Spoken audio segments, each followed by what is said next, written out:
and securing the blessings of liberty to ourselves and our posterity. And with those words, the founders of our nation established a democratic republic that was constitutionally charged. These incredible men, dynamic convergence at one time. Who were these men? George Washington, Thomas Jefferson, John Adams, Samuel Adams, John Jay, Alexander Hamilton. All of them great men. And they had, if you actually go back and study and watch just a little bit, they had sort of an underpinning characteristics. So real quickly, as an old Southern Baptist preacher, I'm going to give you 5 points real quickly. And this is a way of an introduction to a young man, and you'll see why in just a second. You see, the characteristics of a great leader that our founders had was first, vision. They could look at where we are today, but they could see where we could be tomorrow. These men possessed incredible vision. You see, the world said there was never a way that you could take on the crown. And yet they said, we will establish a great nation, not just for this generation, but for many, many years to come. In fact, they thought it would be over 5,000 years. They were men of great learning, education. They loved education. They studied Cicero.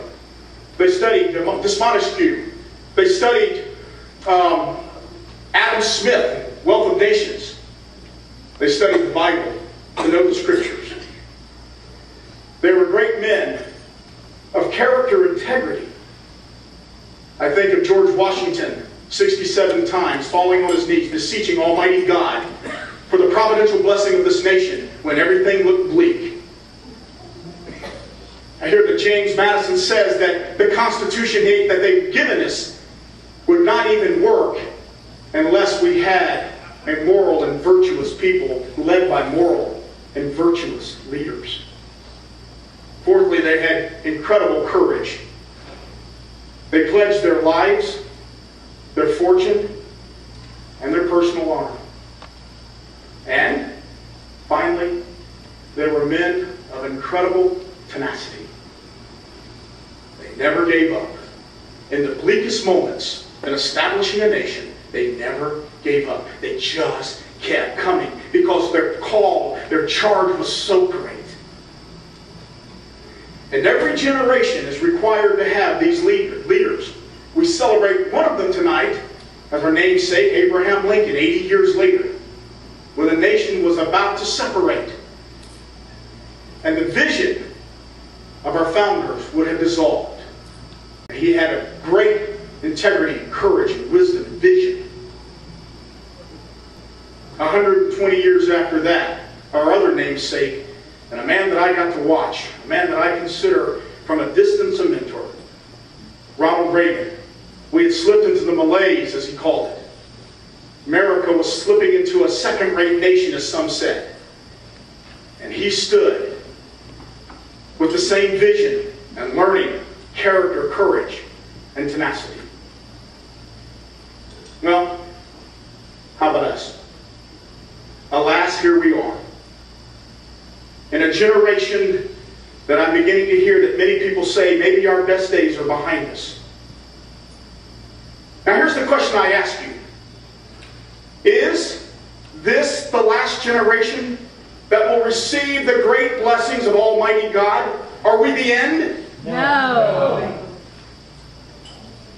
Is this the last generation that can say, we have secured the blessings of liberty to ourselves and our posterity? No. Well, I have some good news for you. Because every generation is required to have that leader. Tonight, I am introducing a young man, a friend of mine, my speaker when I first came into the Florida House. This man has incredible vision. You see, before he even became speaker, he went around the state saying, listen, we're going to put together a vision. We're going to actually bring something and accomplish something in the Florida House of Representatives.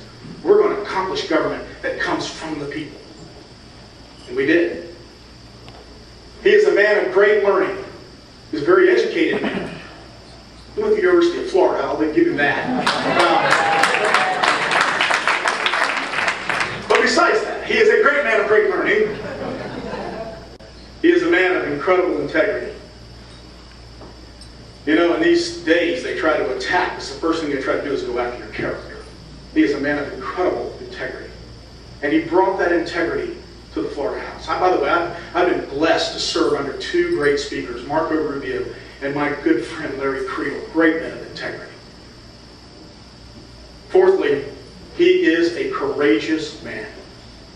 He's going to tell his story tonight. I want you to hear it. And finally, he is a man of tenacity. You see, everybody said, "What are you doing, young man? You can't possibly win against a sitting governor.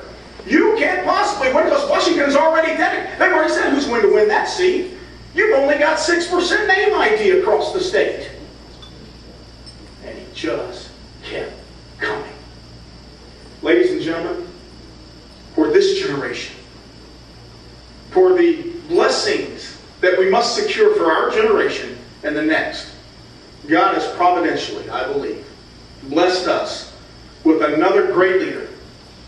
My speaker, my friend, and the next senator from the great state of Florida, Marco Rubio.